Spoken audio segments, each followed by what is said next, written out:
Salmo 67. Amén. Dice la palabra del Señor. Te los voy a leer en la traducción lenguaje actual. Dios, guía de todas las naciones. Instrucción para el director musical. Este himno deberá cantarse acompañado de instrumentos de cuerda. Dios mío, ten compasión de nosotros y danos tu bendición. Míranos con alegría y muéstranos tu amor. Así todas las naciones del mundo conocerán tus enseñanzas y tu poder para salvar. Dios mío, que te alaben los pueblos, que todos los pueblos te alaben, que todas las naciones se alegren y canten llenas de felicidad. Tú gobiernas a los pueblos con justicia, tú guías a las naciones de la tierra. Dios mío, que te alaben los pueblos, que todos los pueblos te alaben. La tierra dará grandes cosechas y tú nos bendecirás. Si tú nos bendecirás, a ti te alabarán los más lejanos países de la tierra. Amén. Bueno, mis muy amados hermanos, vamos a comenzar. Hay grandes noticias, vamos a decirlas al final. Seguimos creciendo en la obra para el Señor, seguimos trabajando para el Señor. Y hoy vamos a tocar un tema, y el último, de la Trinidad. Le podemos poner como título aspectos de la vida cristiana que muestran la Trinidad. Aspectos de la vida cristiana que muestran la Trinidad. ¿Qué vamos a ver hoy? Bueno, vamos a ver dos cosas. Una, vamos a ver cómo el Padre envía al Hijo, el Hijo se somete al Padre y juntos envían al Espíritu Santo. Eso ya lo hemos hablado, pero no hemos dado los versículos que lo dicen. Y después vamos a ver los aspectos de la vida cristiana que muestran la Trinidad. O sea, cosas que todos los cristianos hacemos y que muestra bíblicamente que ahí está la Trinidad. Pero vamos a empezar por el principio. Las tres personas o las tres funciones son diferentes en las tres personas. Es decir, aunque es el mismo Dios, el Padre, el Hijo y el Espíritu Santo son personas que tienen funciones diferentes. Por eso son personas. Y por eso la gráfica que les decía, donde el Padre es Dios, pero no es el Hijo. El Hijo es Dios, pero no es el Espíritu Santo. El Espíritu Santo es Dios, pero no es el Padre. Es decir, Dios se reveló así. Y cada persona tiene una función distinta. Vamos a verlo en el libro de los Hechos, capítulo 2, versos 30 al 33. Hechos, capítulo 2, versos 30 al 33. Está facilito Hechos, está ahí, acabando todo lo que es Lucas.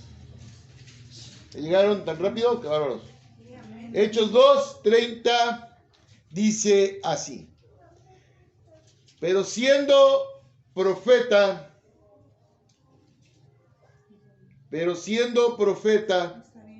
y sabiendo que con juramento Dios le había jurado que de su descendencia, en cuanto a la carne, levantaría al Cristo para que se sentase en tu trono. ¿De quién está hablando? Del rey David. ¿Cierto? Al rey David fue profeta, porque muchos de sus salvos profetizaron al Mesías. Y dice la palabra de Dios que siendo el profeta, sabía que iba a haber un descendiente de él que se iba a sentar en su trono. ¿Quién iba a ser ese descendiente de él? El Señor Jesucristo. Entonces la función del Señor Jesucristo era venir a esta tierra a tomar el trono de David, es decir, a ser rey de reyes de toda la humanidad y a venir a salvarnos. Su función es diferente. Luego dice el verso 31. Viéndolo antes, habló de la resurrección de Cristo, que su alma no fue dejado en el Hades, ni su carne vio corrupción. En los Salmos, David dice que Jesucristo iba a resucitar y que su carne no iba a haber corrupción, no se iba a podrir ahí, porque él iba a ser levantado de los muertos, no como nosotros. ¿Y por qué es importante entender eso? Para que veamos la magnitud de la obra redentora. Verso 32. A este Jesús resucitó Dios, de lo cual todos nosotros somos testigos. ¿Cuál era la función del Padre? Está en el Hijo. Él manda al Hijo. Él le dice al Hijo. El Hijo hace lo que le dice el Padre. Y el Espíritu Santo es el que le dio la fuerza para hacerlo. Pero sigue siendo el mismo Dios. Ve al verso 33. Así que exaltado por la diestra de Dios. Aquí está todo el contexto de las tres funciones de la Trinidad. Exaltado por la diestra de Dios. Dios es el que da el poder. Padre. Y habiendo recibido del Padre, ¿qué recibió Jesús? La promesa del Espíritu Santo. Ha derramado esto que vosotros veis y oís. Entonces, el Padre respalda al Hijo. El Hijo viene a predicarnos y a dar la salvación. Y el Espíritu Santo es derramado, que es la función de Él, para hacernos ver todo lo que sucedió. Está hablando del Pentecostés. Ese es el contexto de este texto. Ahí vieron ellos la promesa de Dios cumplida de que iba a descender el Espíritu Santo a toda carne. Ahí vieron ellos la promesa cumplida del Mesías que iba a salvar a la humanidad. Y ahí vieron el poder de Dios en todo. Ahí demostramos las funciones diferentes de cada uno de ellos. Tiene que leerlo todo. Pero en ese versículo dice muy claro, es exaltado a la diestra de Dios. Dios es el que da la exaltación al Hijo. Y eso lo podemos recordar cuando vemos que el Señor, cuando deja su trono de gloria, le dio un nombre que es sobre todo nombre. Y lo exaltó, dice esa palabra, hasta lo sumo, hasta lo más alto. ¿Quién hizo eso? El Padre. ¿En quién? En el Hijo. Pero sigue siendo el mismo Dios. Ahí están los tres con su función cada uno. El Padre, que es el que da el poder y la exaltación. El Hijo, que viene a someterse al Padre, a obedecer al Padre, a dirigirnos para la salvación, a morir por nosotros. Y el Espíritu Santo, que se queda para guiarnos a esa salvación. Esa es la función de cada uno de ellos. Ahora vamos a verlo más despacito. Vámonos al Padre envía al Hijo. Mateo 3:17. Vámonos a regresar a Mateo 3:17. El Padre respalda al Hijo amado, envía al Hijo amado. Y lo dice de una manera muy bonita. Ya lo han leído cuando el bautizo de Jesús, ¿se acuerdan? Amén. Mateo, ¿qué les dije? 3:17. 3:17. Dice la palabra de nuestro Señor. ¿Ya llegaron, verdad? Amén. Dice la palabra de nuestro Señor. Ay, estoy en otro, perdón. 3:17. Dice. No, pues sí. Ahorita le iba a leer, hermanos. Estoy en Marcos. ¿Cómo ven? Dije, caray, no dice lo que yo quería. Ahora sí, 3:17. Y hubo una voz en los cielos que decía: este es mi Hijo amado, en quien tengo complacencia. El Hijo amado del Padre es Jesucristo. Él es enviado por el Padre. Y Él se somete al Padre. Vamos a verlo en el Juan 5:19. San Juan 5:19. Hay otros versículos, hermano. Yo puse algunos. Usted puede encontrar más y el rato enriquecemos la predicación. San Juan 5:19 dice. Amén. Respondió entonces Jesús y le dijo: de cierto os digo, No puede el Hijo hacer nada por sí mismo, sino lo que ve hacer al Padre. Porque todo lo que el Padre hace, también lo hace el Hijo igualmente. Todo lo hace el Hijo igualmente. ¿Qué está diciendo Jesús? Yo estoy sometido a la voluntad de mi Padre. Yo hago todo lo que mi Padre hace. Es decir, aunque son el mismo Dios, Cristo decidió someterse, por eso se convirtió en Hijo. ¿Sí entendemos eso? El judíos que ya hemos estudiado, quiere decir que alguien se somete a alguien por voluntad propia para convertirse en el Hijo. Y ahí nos está diciendo que Él no va a hacer nada, no puede hacer nada por sí mismo. ¿Se fijan las diferencias? Sino por el Padre. Verso 20. Porque el Padre ama al Hijo y le muestra todas las cosas que Él hace. Y mayores obras que estas le mostrará, de modo que vosotros os maravilléis. Amén. Muy clarito. Muy, muy clarito. Ahora vamos. El Padre y el Hijo envían al Espíritu Santo. Juan 14, 26. Ya vimos que el Padre envió al Hijo. Ahora el Padre y el Hijo envían al Espíritu Santo. Juan 14, 26. Amén. ¿Listo? Fíjese bien. Aquí dice que el Padre envía al Consolador. Ponga atención. Más el Consolador, el Espíritu Santo, al quien el Padre enviará en mi nombre, os enseñará todas las cosas y os recordará todo lo que yo os he dicho. ¿Cuál es la función del Espíritu Santo? Recordarnos todas las cosas y enseñarnos todas las cosas. ¿De quién? De la palabra, de lo que hizo el Señor, para que conozcamos al Hijo. No podemos ser salvos sin el Hijo. Entonces el Espíritu Santo, dice ahí, es nuestro segundo consolador, a quien el Padre envió para que nos enseñe las cosas y nos recuerde las cosas que Cristo vino a enseñar. ¿Sí entendemos eso? Amén. Esa es la función del Espíritu. Pero ¿quién lo envió ahí? Dice Dios, el Padre. Pero ahora vamos a ver otro verso, Juan 16, 7 al 11, donde dice que fue Cristo. Juan 16, 7 al 11. Amén. Juan 16, 7 al 11. Amén. ¿Listos? Amén. Sí. Pero yo os digo la verdad. Dice lo que dice Cristo. Os conviene que yo me vaya, porque si no me fuera, el Consolador no vendrá a vosotros. Mas si me fuere, que dice ahí, os lo enviaré. ¿Quién lo mandó en el otro versículo? El Padre.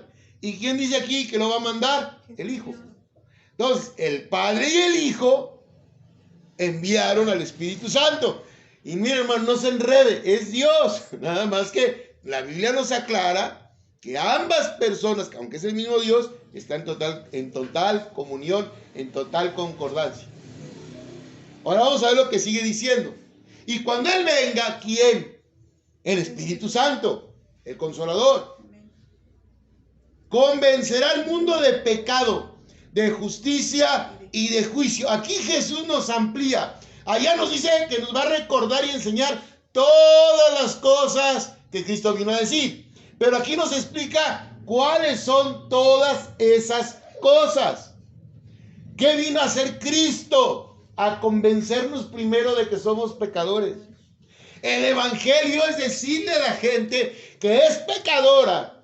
Porque si no reconoces tu pecado, no hay manera de salvación, hermano. ¿Cómo se va a salvar a alguien que no se arrepiente? No hay manera. Entonces, lo primero que hace el Espíritu Santo es lo mismo que Jesucristo vino a enseñar. Somos pecadores. y tienes que arrepentirte. Por eso luego dice que nos vino a mostrar qué dice primero, pecado. Y luego qué dice, Justicia justicia. y de juicio. ¿Qué es justicia, hermanos? Una vez que eres convencido de que eres pecador y vas al arrepentimiento, Cristo en la cruz murió por ti y eres justificado. Amén. ¿Sí entendió eso? Cristo vino a enseñarnos que había un camino, Él, a la vida eterna. Y el Consolador nos recuerda, una vez que reconoces tu pecado, vas al arrepentimiento para poder ser justificado por la sangre del Cordero. Y el juicio, y abajo nos va a explicar todo esto que yo estoy diciendo. ¿A quién es el juicio? Vamos a leerlo, verso 9. De pecado por cuanto no creen en mí. ¿Cuál es el pecado el único pecado que Dios no perdona? ¿Se acuerdan de la blasfemia contra el Espíritu Santo, no? Amén.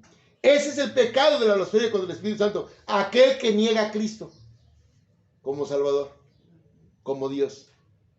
La blasfemia contra el Espíritu Santo es no creer en el Espíritu Santo, que por medio de Jesucristo vas a ser salvo. Y un día vamos a estudiar todo el tema de la blasfemia. Ahí está diciendo, el pecado que no te va a poder salvar, ¿cuál es? Por cuanto no creen en mí. Todo el que rechace a Cristo se condena.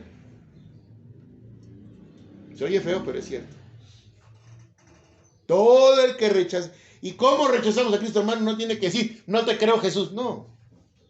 Tus obras demuestran si le crees o no le crees. Sí se acuerda que Jesucristo dijo, por sus frutos los conoceréis. Amén. El cristiano refleja el fruto ¿de quién? Del Espíritu. El que está en el mundo sigue reflejando el fruto del mundo, que son las obras de la carne. ¿Sí estamos entendiendo esa parte? Esto es muy importante, hermano. Esta es su salvación. Aquí está la salvación. ¿Quiere ser salvo? Sométase. Sométase.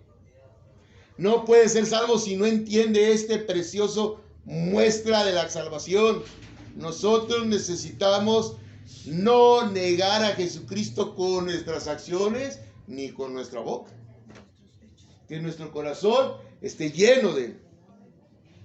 De justicia. Verso 10. Por cuanto voy al Padre y no me veréis más. ¿Cuál era la justicia? La muerte de Cristo en la cruz. Para pagar por el pecado de todos. ¿Sí entendimos eso? Amén. Y el 11. Y de juicio, puesto que ¿qué? Por cuanto el príncipe de este mundo, ha sido ya el juicio se dio al enemigo. Bueno, él ya fue derrotado. Él ya está condenado. Pero aquel que no cree en Cristo está con Él. Y así como Él ya fue condenado, nos condenamos al no creer y rechazar a Jesús. Más claro, no se puede. Más claro, no se puede.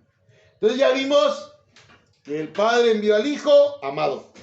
El Hijo y el Padre envían el Espíritu Santo, y el Espíritu Santo es quien nos guía, quien nos llena, nos redarguye y nos lleva a la salvación obedeciendo al Señor. Amén. Ya lo hemos dicho muchas veces, pero son diferentes versículos para que vea que toda la Biblia habla del Evangelio. No lo inventé yo, ahí están. Ahora sí vamos a los aspectos de la vida cristiana, que son la Trinidad. Aspectos de la vida cristiana que son con la Trinidad. Vamos a leerlos. El primero, la conversión cristiana es trinitaria. ¿Sí entendió? Cuando usted se convierte del mundo a la nueva criatura en Cristo, es por medio de la Trinidad. Ay, hermano, ¿dónde dice eso la Biblia? Bueno, Tito capítulo 3, Tito 3, 4 al 6. ¿Dónde está? Después de Timoteo. Ya sabía que se iban a meter en jaque con Tito. ¿Tito qué? Ese Tito se esconde. 3. Ah, ya lo encontré. Ese Tito Capotito. No. Así decía mi papá cuando yo era chiquito. ¿Listo? Tito 3, versos 4 al 6.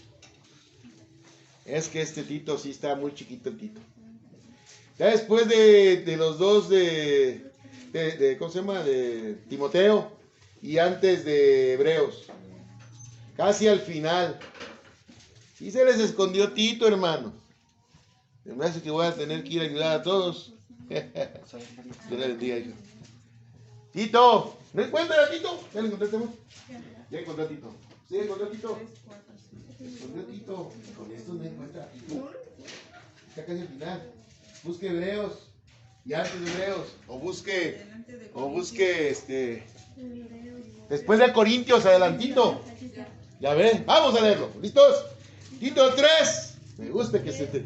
Ay, un día vamos a jugar así para que aprendan. 3:4. Dice la palabra de Dios. Por cuanto se manifestó la bondad. Pero cuando se manifestó la bondad, ¿de quién? De Dios nuestro Salvador. Fíjese bien. La bondad de Dios nuestro Salvador. Para que usted vea que la conversión tiene que ver con Cristo. ¿Cuál es la primera? El Padre, ¿cierto?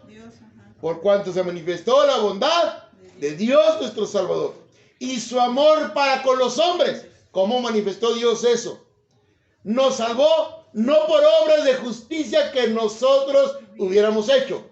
No hay nada que usted pueda hacer para ser salvo. Nada. Ni diezmar millones, ni dar su casa, ni ir al Chalma caminando, ni nada. Lo que usted haga va a salvarlo, hermano. Usted puede ser la persona más buena del mundo, pero si no tiene el plan salvífico, no es salvo. Vea cuál es el plan. No fue por obras de justicia, sino por su misericordia. ¿De quién? Del Padre.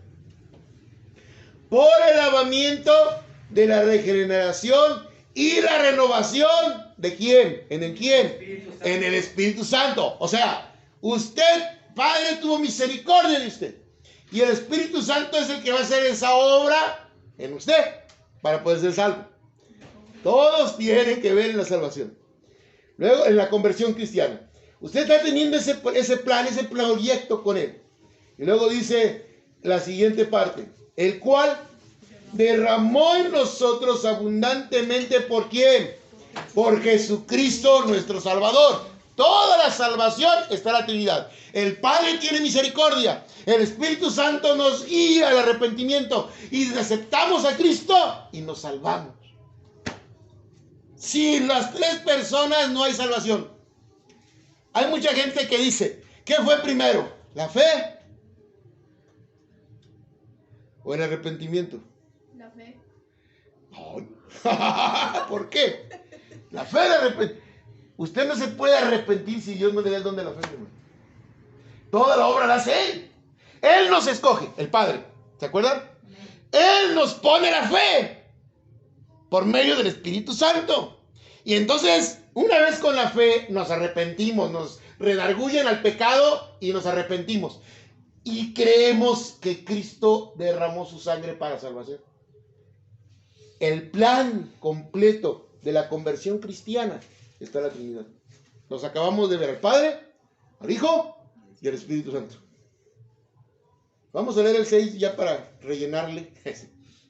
El cual derramó en nosotros abundantemente por Jesucristo nuestro Salvador. Y vamos a leer el 7. Porque justificados por su gracia, vinimos a ser herederos conforme a la esperanza de ¿qué?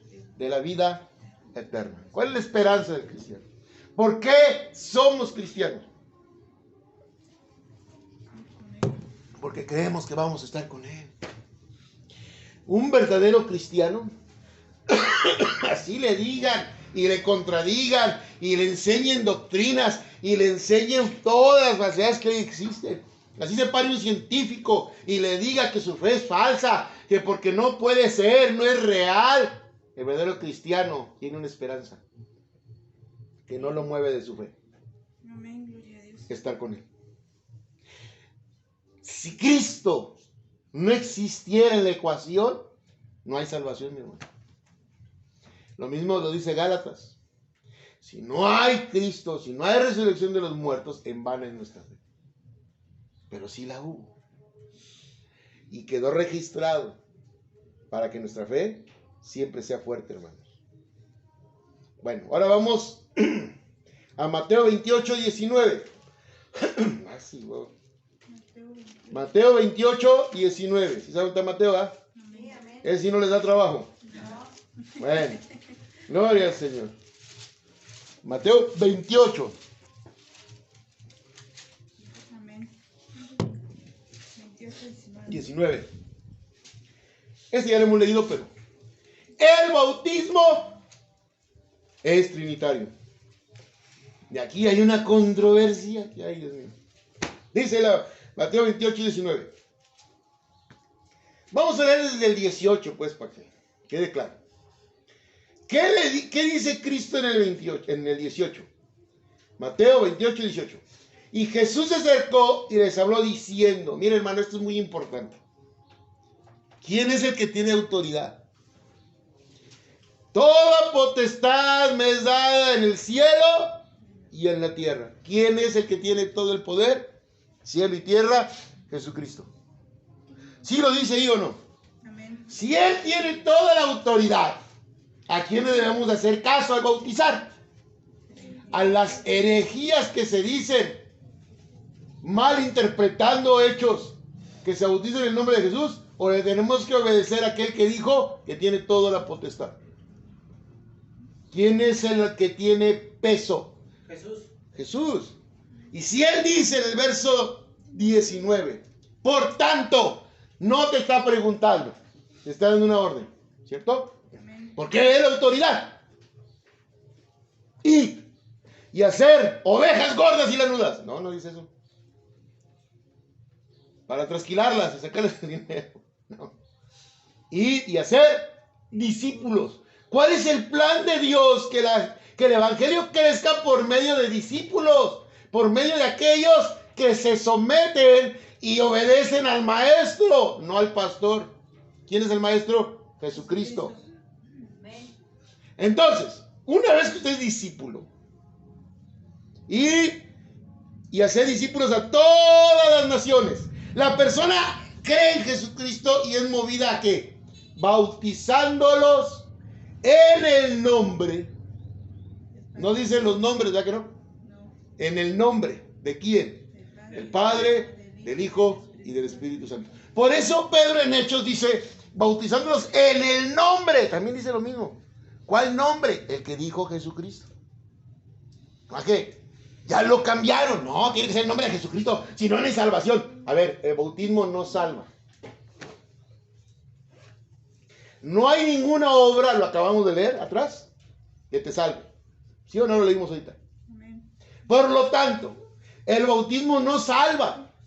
Pero lo tenemos que hacer como Jesucristo nos lo exige, en una orden clara. Él te dice primero, yo tengo toda la potestad.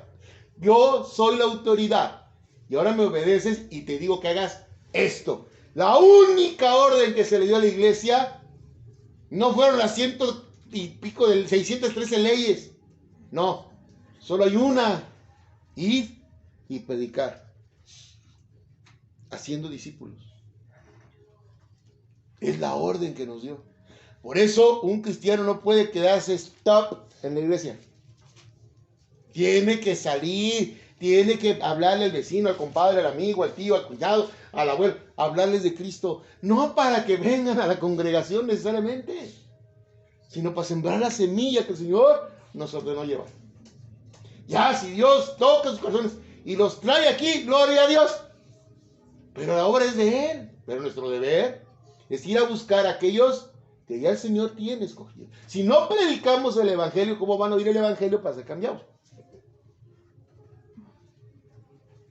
Entonces, no hay controversia.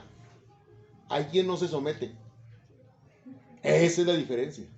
e inventan una de cosas, que eso ya es otro tema. ¿Verdad? El bautismo está la Trinidad. Ahora vamos a 1 Corintios 2. Está adelantito, no se pierda mucho. Va a acabar Hechos. Ya acabó Hechos, sigue Romanos. Después de Romanos sigue Corintios. Ahora le voy a ayudar más para que sea más rápido.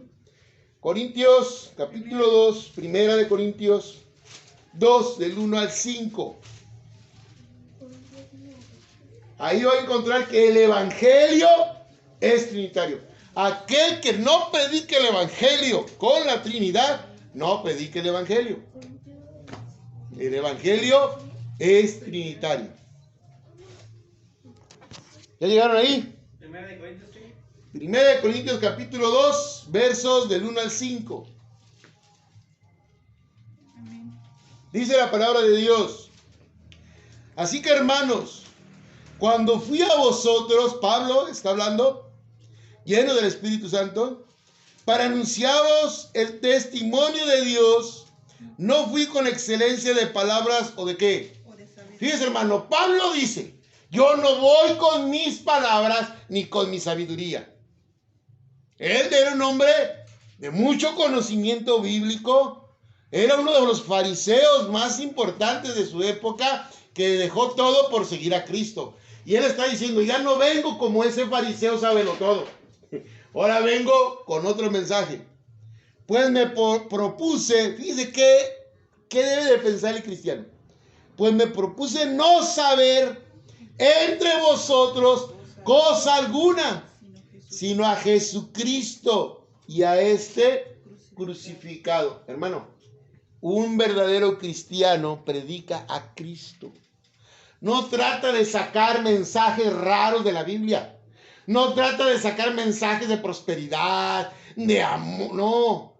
Pablo dice: yo dejé todo eso que él sabía como fariseo. La ley, las disciplinas, el Shabbat, para predicar solo a una persona, al que salva, a Jesucristo. Ese es el evangelio. Cristo es el evangelio. Y estuve entre vosotros con debilidad y mucho temor y temblor, porque él sabe que si dice algo equivocado, ¿qué iba a pasar? Se condena, mi hermano. Ser pastor es muy difícil. Tienes que buscar que no digas nada que ofenda a tu Señor. Vamos a seguir leyendo. 4.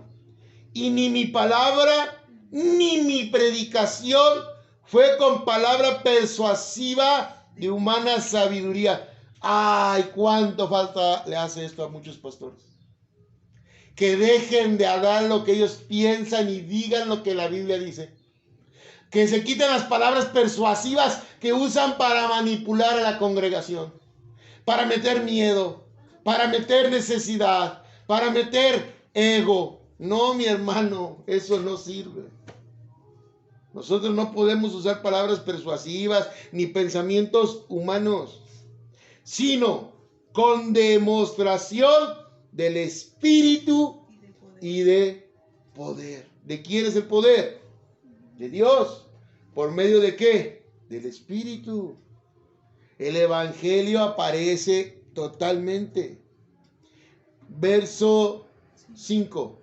Para que vuestra fe no esté fundada en la sabiduría de los hombres, sino en el poder de Dios. Aparece el Hijo, que predicas a Cristo, el Espíritu Santo, que es el que nos da la sabiduría, y el poder de Dios en tu presencia. Sí, amén. En el Evangelio se necesitan las tres cosas. Por eso alguien que dice que va a evangelizar, si no va lleno del Espíritu Santo, si no va confiando en Dios, no en Él, y no va a predicar a Cristo, mejor que ni salga. Es que Dios nos da las palabras, hermanos. Hay mucha gente que tiene miedo. Ay, yo voy a decirle: no se preocupe. Confíe en Él, no en usted. No, oiga, si yo confiara en mí, no estaría aquí parado. No podría. Porque yo tengo el cerebro descompuesto. Entonces, pero yo no confío en mí, confío en Él.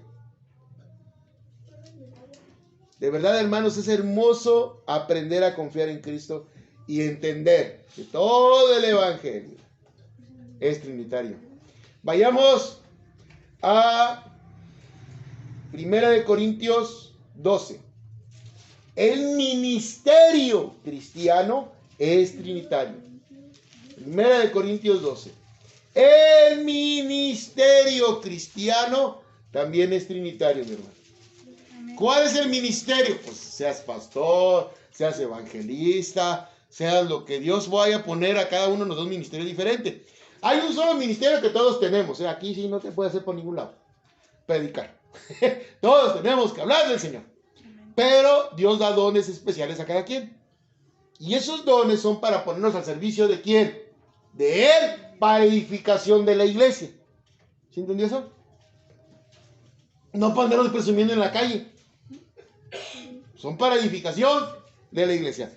Vamos al capítulo 12, dijimos, de Corintios. Vamos al verso 4. Ahora bien, fíjese Pablo aclarando. Hay diversidad de dones, pero el Espíritu, ¿quién da los dones? El Espíritu Santo. Entonces, para que usted pueda tener un ministerio, necesita que el Espíritu Santo le dé su don. ¿Cuál es? Eso usted averígüelo. Yo no soy adivino. Eso cada quien lo da. Mira, hermano, Dios se lo hace saber. No se preocupe. A su tiempo y a su modo. Verso 5. Y hay diversidad de ministerios. ¿Cuáles son los ministerios? El de alabanza, el de pastor, el de evangelista, el de diácono, el de presbítero, pero que todos vienen siendo nada más dos, que ya hemos hablado, que es el de obispo y diácono, que es servirle al Señor para dirigir o servirle en cualquier otro oficio. Esos son los ministerios. De esos ministerios, pero dice ahí, hay diversidad de ministerios, pero el Señor es el mismo. ¿Quién es nuestro Señor? Jesucristo. O sea, usted no hace su ministerio para usted, lo hace para Él. ¿Sí entendió eso? Cuando el hombre empieza a pensar que lo que hace es por Él y para Él, deja de ver a Cristo. Por eso hay tanto pastor que se quiere enriquecer. Y hay hijos de pastores que quieren ser pastores porque ven dinero. Y no porque tienen un llamado. ¿Sí entendió eso? No. Para empezar, el pastorado no se hereda. Yo no puedo pensar un día me voy a morir. Ahí viene mi hijo a que dirija la iglesia. No. Dios levanta que quiere. ¿Qué le pasó a Saúl? Él pensaba que ese reino iba a ser de su hijo. ¿Y qué dijo Dios? No, mijito. Ahora es para David. ¿Sí entiende? Eso es sombra de lo que estamos viviendo. El pastor debe de entender que su ministerio es para el mismo Señor. No, usted, Dios lo pone de tesorero. Bueno, pues ¿para qué hago esto? Para el Señor. Dios me pone de ¿cómo le llaman?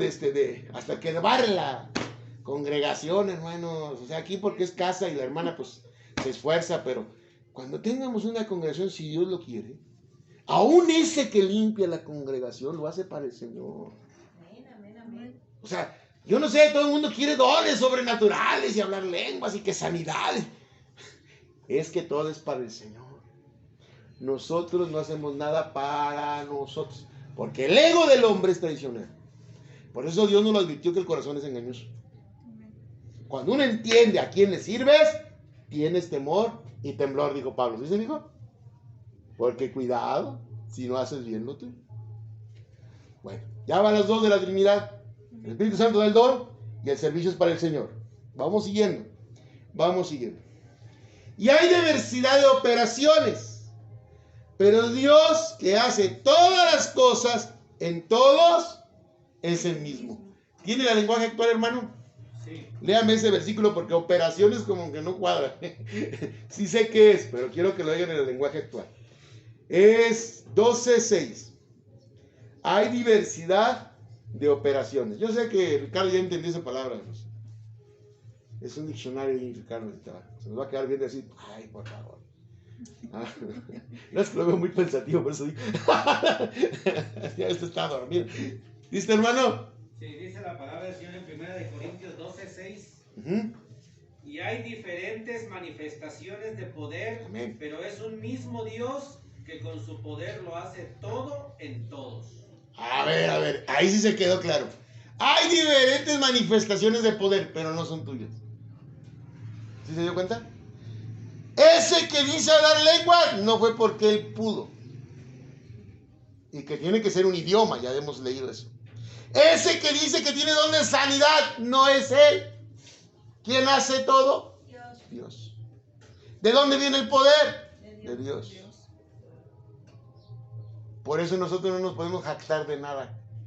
Por eso nosotros no podemos decir, yo hice. ¿Cuándo van a la iglesia del pastor Gerardo? El pastor Gerardo no tiene una iglesia.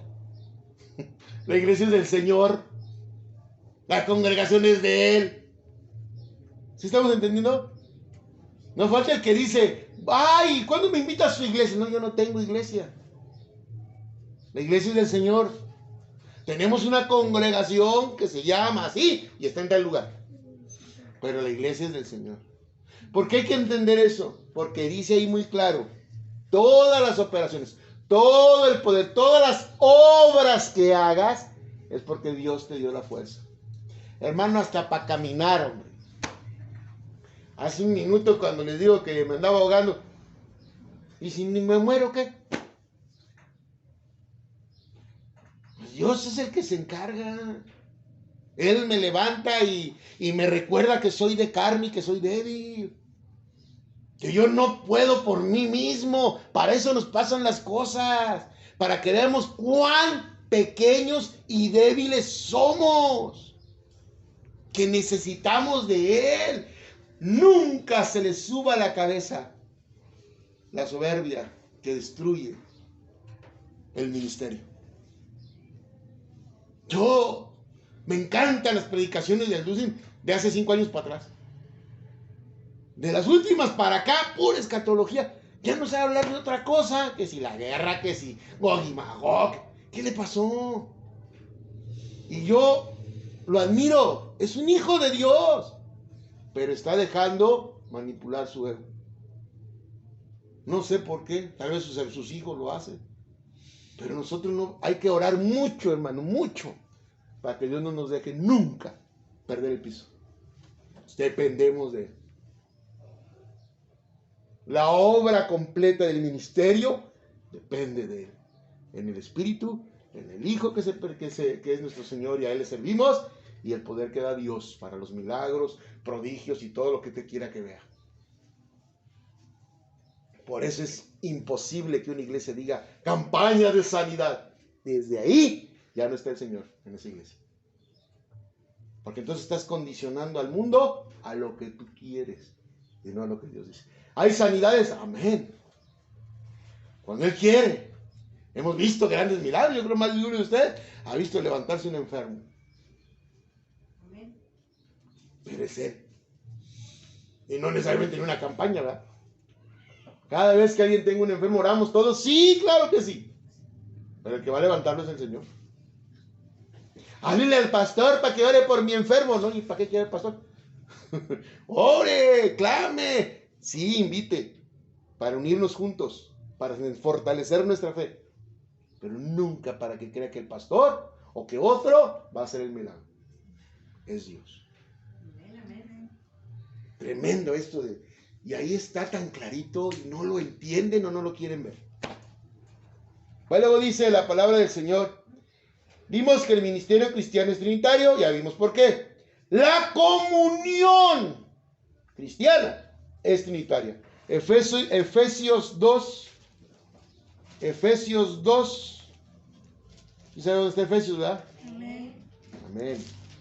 Ahí está adelantito, hermanito. Efesios 2, versos 17 y 18. Amén. Aleluya.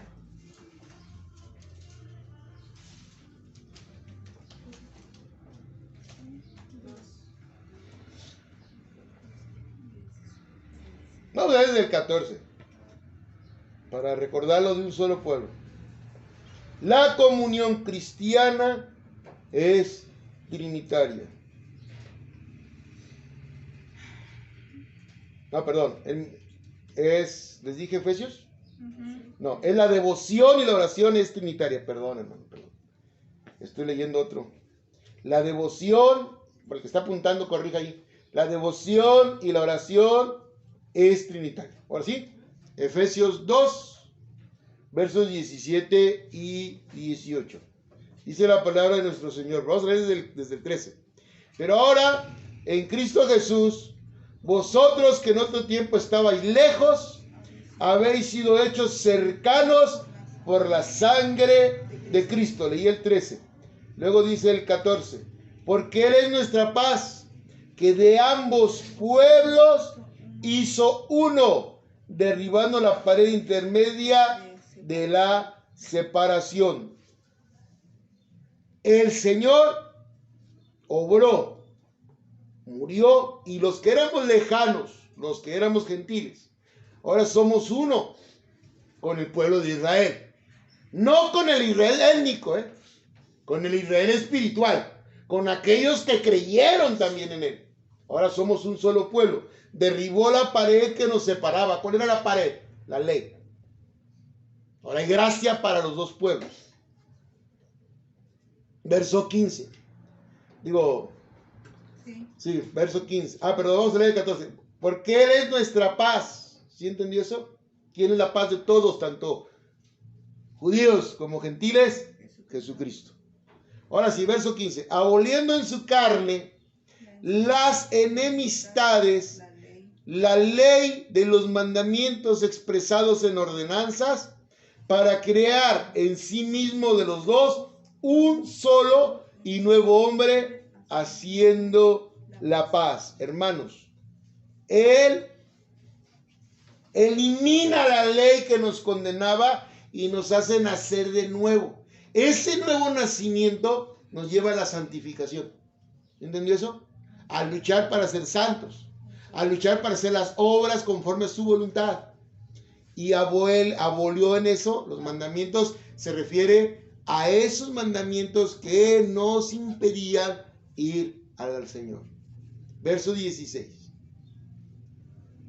Y mediante la cruz reconciliar con Dios a ambos en un solo cuerpo, matando en ella las enemistades. Ahora, tanto judíos como gentiles somos un solo cuerpo, mi hermano.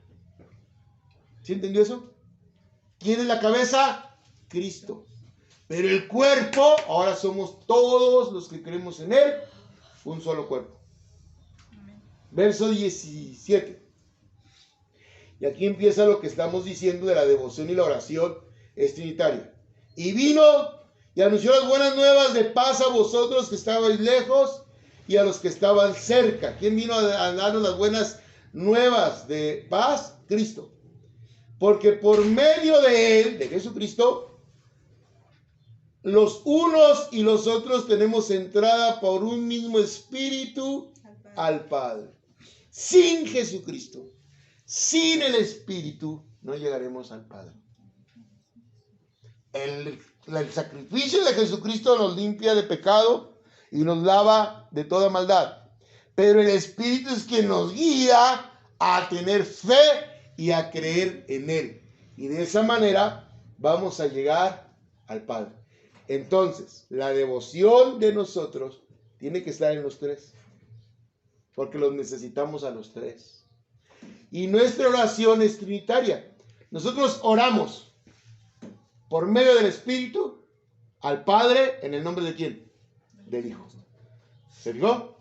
Oramos por medio del Espíritu al Padre. El Espíritu nos guía, ya lo vimos. La oración llega al Padre, pero pedimos en el nombre de quién? Del Hijo. ¿Por qué? Porque Cristo nos lo enseñó. Y pedid al Padre en mi nombre. ¿No nos enseñó eso Cristo? ¿Por qué en su nombre? Porque si no el Padre nos ve a nosotros y no nos da nada, mi hermano, no merecemos ni un cacahuate. Necesitamos al Padre y al Hijo. Amén. Ahora sí vamos a 1 Corintios, regrese tantito. Segunda de Corintios 13, 14. Segunda de Corintios 13, 14. Está poquitito atrás, hermanito, poquitito atrás. Ahí nos enseña la comunión cristiana es trinitaria. ¿Qué es tener comunión? Tener un mismo sentimiento y pensamiento con Dios. Eso es tener comunión. Cuando usted dice, yo tengo comunión con mi amiga, es porque más o menos piensan lo mismo, están de acuerdo en lo mismo, ¿sí o no? Entonces, tener comunión con el Padre es tener comunión con el Hijo y comunión con el Espíritu Santo. Y Pablo, con la bendición de la llenura del Espíritu, nos lo resumió en una salutación final. Segunda de Corintios 13, 14. Es el último versículo de Segunda de Corintios. Dice la palabra de Dios: la gracia del Señor Jesucristo, aquí menciona primero al Hijo, el amor de Dios y la comunión del Espíritu Santo sea con ¿quién? Pues, ¿qué necesitamos para tener comunión? A las tres personas. La gracia de Cristo, el amor de Dios y la comunión con el Espíritu, que es el que nos conecta al Padre y al Hijo que están en los cielos. ¿Sí entendió? Amén. Sin esos tres no hay comunión con el Señor. Usted no puede decirle, Padre, tú que moriste por mí. ¿Qué pasó? ¿Quién murió por ti? El Hijo. ¿Sí entendió? La obra redentora la hizo el Hijo. El Espíritu nos da la comunión con ellos para obedecerle. Sin el Espíritu Santo, hermano, usted no tiene fuerza ni entiende la Biblia. Punto, se acabó. Él es el que nos da la fortaleza, la fuerza y la guía para estar en el Señor. Entonces, la comunión cristiana necesita a las tres personas. La gracia de la cruz en el Señor Jesucristo, que es el regalo inmerecido, el amor que mostró Dios para con nosotros al entregar al Hijo, y la comunión con el Espíritu para llegar a Él. Oiga, esto está más que claro. Pero seguimos. Ahora vamos a la unidad cristiana es trinitaria. Regresamos a Efesios, capítulo 4. La unidad cristiana es trinitaria. 4 del 4 al 6. Pues es que la Biblia, yo no sé de dónde sacan tantas cosas la gente. La Biblia se interpreta a sí misma. Efesios 4 al 6, ¿verdad? Efesios 4, 4. ¿Sí? Para que no se haga bolas. Sí, amén. 4, 4 al 6. Dice la palabra de nuestro Dios. ¿Ya llegaron? Sí, amén. Ya. Un cuerpo y un espíritu, como fuisteis también llamados en una misma esperanza de vuestra vocación. Fíjese bien, despacito. Un cuerpo. ¿Cuál es el cuerpo? Todos los que estamos en Cristo. Un espíritu. Hermano, ese que dice que tiene 20 espíritus, yo no sé de dónde lo sacó. Solo hay un espíritu que tiene el cristiano, el Espíritu Santo. Yo escuché un hermano y pastor, que decía, es que tengo un espíritu que todavía no derroto. Dije, en la torre, pues ¿cómo es pastor? Si todavía tiene un espíritu que no derrota, no tiene el Espíritu Santo. ¿Sí entendió? Estamos en el Espíritu Santo con nosotros, ya no hay demonio que nos pueda meterse en nosotros. Bueno, un cuerpo, un espíritu. Como fuisteis también llamados a una misma esperanza. La esperanza ya dijimos cuál es, ¿verdad? La vida eterna en Cristo. En vuestra vocación. Un Señor. ¿Quién es nuestro Señor? Jesucristo. Una fe, un bautismo. ¿Oyó? El Señor nos da la capacidad de tener la fe para ser salvados, y lo manifestamos en obediencia mediante el bautismo. Un bautismo, hermano. Y luego hay gente que me saque ese texto de contexto. Ya ve, pastor, ahí dice un bautismo. A mí me bautizaron de chiquito, ¿ya para qué me quiere volver a bautizar? No. No se confunda. Ese bautismo se refiere cuando usted lo hace conscientemente, después de arrepentido y entregado al Señor. Es la manifestación de que creyó en Cristo. Díganme, un bebé, ¿cómo va a creer en Cristo? Entonces, no se puede. Por aquello que oiga este audio y luego diga, oye, pero hice un bautismo, entonces ya llevo uno, y luego, y hermano, esos que quieren rebautizar en Cristo, también están mal. Diga. ¿A qué edad deja de ser niño? Esa es una pregunta muy compleja. Si vamos por edades, hermano, de qué edad puede ser, uno deja de ser niño, es muy difícil. Porque yo conozco adultos que siguen siendo niños. El problema más bien es a qué edad se acaba la inocencia. Cada vez esto es más precoz por causa de la televisión y de todo lo que bombardea a nuestros hijos. Si usted se acuerda, bueno, usted está más jovencitos que yo. En mi época,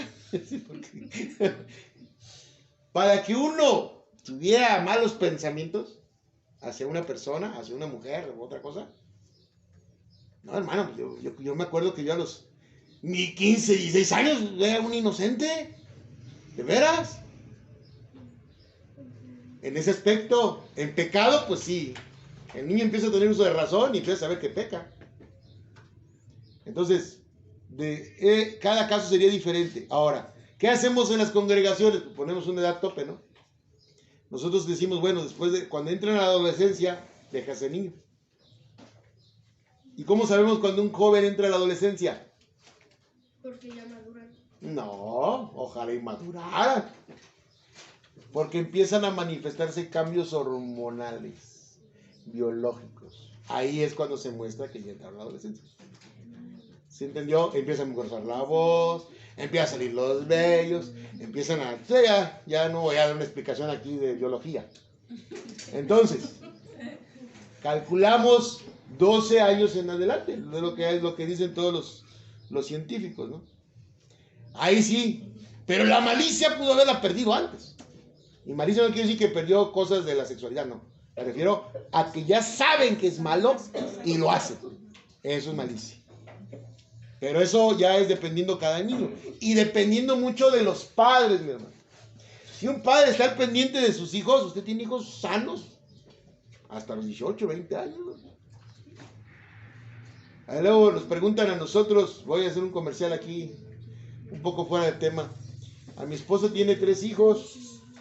Aquí tenemos 3 hijos. Ya la muchacha tiene, ¿qué? 21 años. 21 años. Imagínense cómo sus hermanos dicen que porque sus hijos de ella siguen sometidos en el hogar.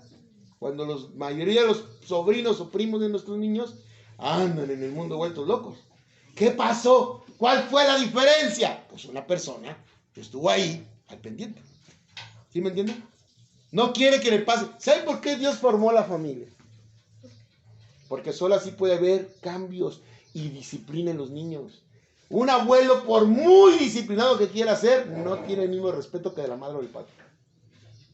Y muchos abuelos ya no tendríamos fuerzas para andar atrás del nieto. ¿Sí me entendió? Pues Dios sabe lo que Él hace. Pero sí, hermano, esa pregunta es muy compleja. Yo le voy más a cuando pierden la inocencia. Bueno, porque dice la palabra del Señor, dejar que los niños vengan a... Sí, amén. Sí, yo creo que de los 12 para abajo.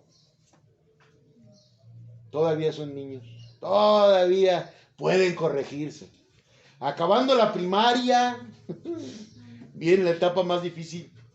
Y un papá tiene que estar más al pendiente. Cuando el hijo entra a la secundaria, andar atrás de él más que cuando estaba chiquito. Más que cuando empezaba a caminar, hermanos. Bueno, ¿en qué me quedé entonces? ¿En cuál íbamos? Efesios 4. Ya leímos el 5, ¿ah? Un Señor, un fe, un bautismo. 6. Un Dios y Padre de todos, el cual es sobre todos y por todos y en todos. Más claro, no se puede. Ahí que le puedo explicar yo. Dios es Dios. ¿Qué más quiere que le diga? El Padre está por encima de todos. Lo vuelvo a leer.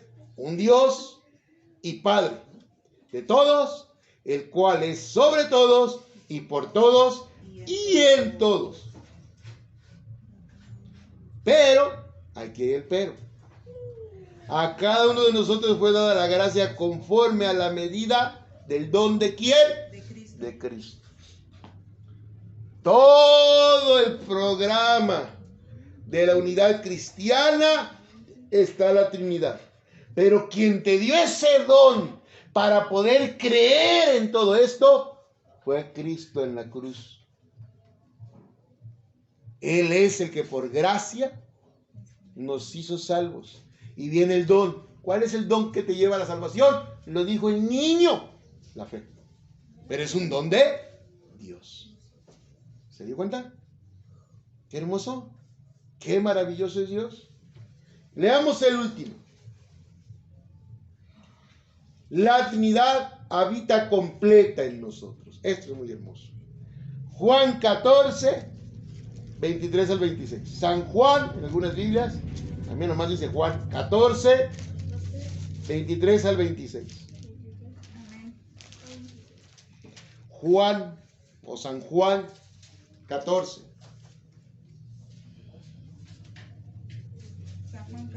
San Juan 14. O Juan 14, 23. Y aquí nos va el Señor a volver a recordar lo que tantas veces hemos estudiado. Juan 14, ¿ya llegaron al 23? Amén. Respondió Jesús y le dijo, ¿a quién le dijo? A Judas, no el que entregó a Jesús, el otro Judas. Señor, ¿cómo es que te manifestarás a nosotros y no al mundo? Y entonces Jesús le responde esa pregunta con algo que nos pega a todos. El que me ama, mi palabra guardará, y mi Padre le amará, y vendremos a él, y haremos morada con él. El que me ama, ¿cómo demuestras que amas a Dios? A Cristo. Amén. Guarda su palabra. No es agarrar la Biblia y meterle en un cajón. Guardar su palabra es obedecer lo que dice, ¿verdad? Digo, no va a faltar aquí si yo la tengo reguardadita. Hasta la envolví en plástico para que no se ensucien. No, hermano. No, la Biblia no es su palabra. Su palabra se convierte esta letra muerta cuando la lee. Digo, por aquellos que creen que también adoran luego la Biblia. No, mi hermano, la Biblia es papel y tinta. Pero cuando la lee, viene la palabra de Dios. ¿Sí entendió eso? Entonces, guardamos la palabra, mostramos que lo amamos. Y al mostrarle que le amamos a Cristo, el Padre nos ama a nosotros. Porque es el mismo. Y el Padre y el Hijo vienen a morar en ti. Me falta una parte, ¿verdad? ¿Quién nos falta? Amén. Vamos a ver dónde quedó el Espíritu Santo. Verso 22. Le dijo, 24. El que no me ama, no guarda mis palabras.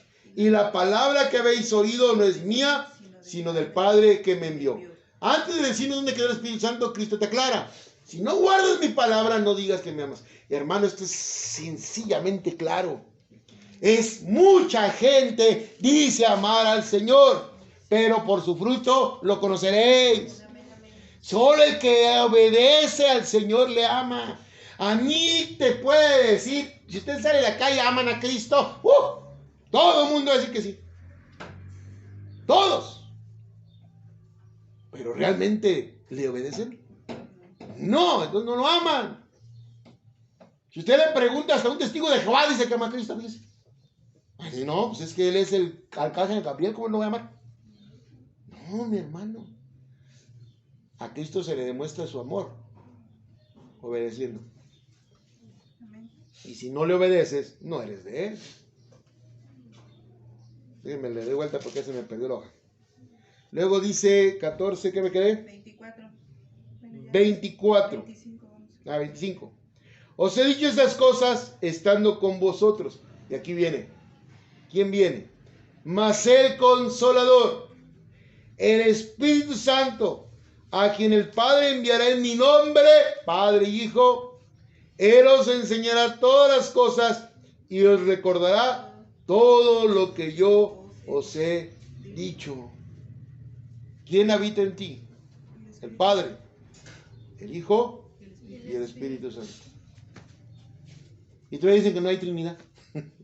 Y todavía dudan de la Trinidad. ¿Por qué habitan los tres, pastor? ¿Por qué? Porque son el mismo Dios. Y si uno está, están los otros dos, mi hermano. ¿Sí entendió eso? Amén. El único omnipresente es Dios. Y Dios se manifestó en tres personas, por lo tanto, las tres personas son omnipresentes y las tres habitan en ti. Por eso es tan delicado no obedecer. Voy a leer el 27, aunque no estaba ahí. porque me gusta lo que Cristo nos dice. Y con este voy a cerrar. Con este versículo vamos a cerrar. Hermano, quiero que experimente lo que dice este versículo. Si usted todo lo que escuchó y lo cree, va a tener esto. La paz os dejo, mi paz os doy. Yo no os la doy como el mundo la da. No se turbe vuestro corazón ni tenga miedo.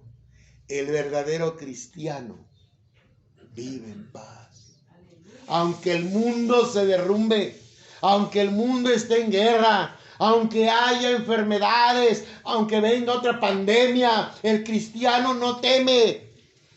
Su corazón está en paz, porque tiene una paz que no es la del mundo. Es la paz del Señor. Por eso nosotros no tenemos miedo. Por eso nosotros no nos turbamos. Por eso cuando hay gente que dice, ay, ya no quiero ver las noticias, porque miren todo lo que está pasando, que pase. Dios prometió, Dios lo dijo, que iba a ser cada vez más y más difícil. Y un día van a perseguir a la iglesia y uno debe estar preparado. Nosotros, ¿quiénes somos para contradecir a Dios?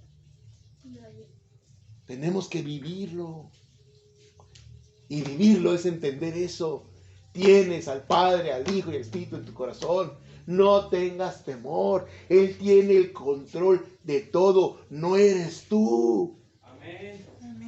Pero si no confías en Él, la carne nos va a ganar. Y vamos a hacer cosas que te van a traer consecuencias.